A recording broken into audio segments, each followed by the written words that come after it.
Hey guys, Barrett back again today with another video, this time about relative major and minor. So say we're in the key of C. Well, C would be our one chord, that's our major chord, our major one.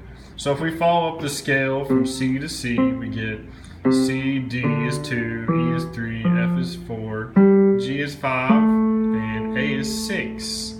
6 to 1, no matter what scale you're doing, has a special relationship. For one, they're a third apart.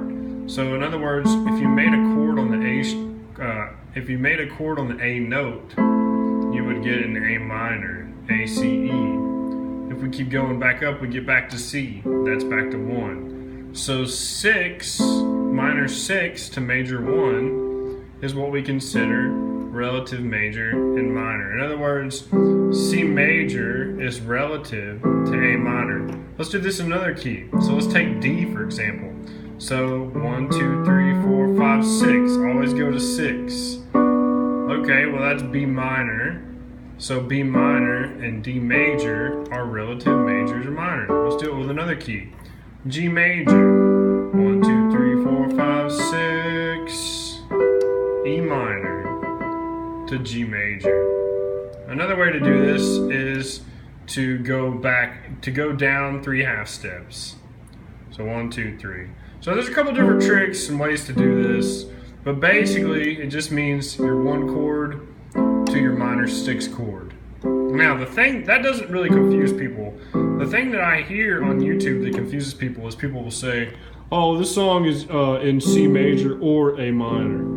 I hate to break it to you, but the reason that we have key signatures is because a song is either going to be in A major or A minor in a certain section. Of course, it can modulate throughout the song, but just because a song is in A major doesn't mean at the same exact time it's also in A minor. This has to do with 2 main things: the chords that are in the song and what's happening in the melody. So say the chords that are in the song, if we're calling it the key of C, we're going to go back to this thing we talked about before. In a major key, you have a 1, a 4, and a 5 chord that really decide and make up that key. So if I start getting C's, F's, and G's, if I have an A minor in there, that does not mean that just because I put an A minor in, that A minor is a relative minor to C major, that's in the key of both. You can have an A minor chord or a minor 6 chord in a major key. It just means that in the major key you're in, the composer decided to put that minor 6 chord in there. Now, when something modulates and goes to minor, that means it's going to have its 4 and 5 or 5 to 1 relationship.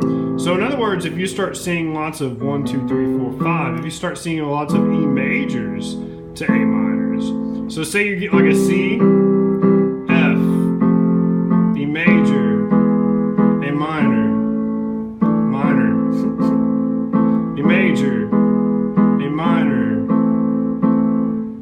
D minor, A minor. Well, even though we had some things in here that say C major, the 5 to 1 relationship is just unavoidable. It also has to do with what's called cadences, where things end.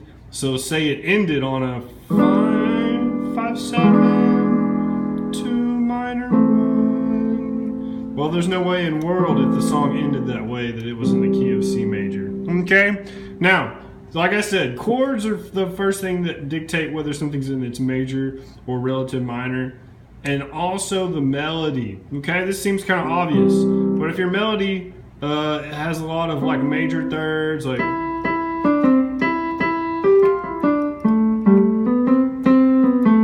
just because the melody made its way into the A minor world does not mean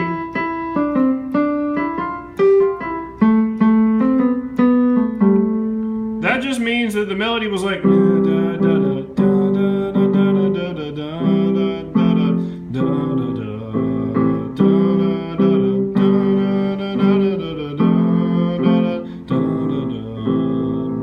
just because the person decided to end something with an A minor sounding thing, that does not mean that it's in both the key of C major and A minor. Especially if the song decided to go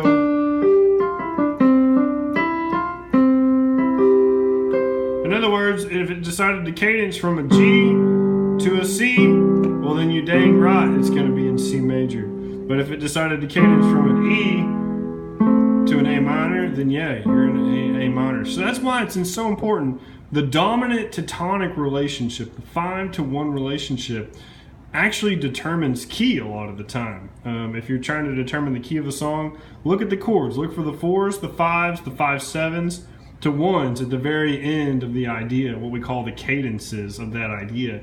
And that'll basically tell you whether you are definitely in either the major key or the minor of this relative major-minor debacle that happens.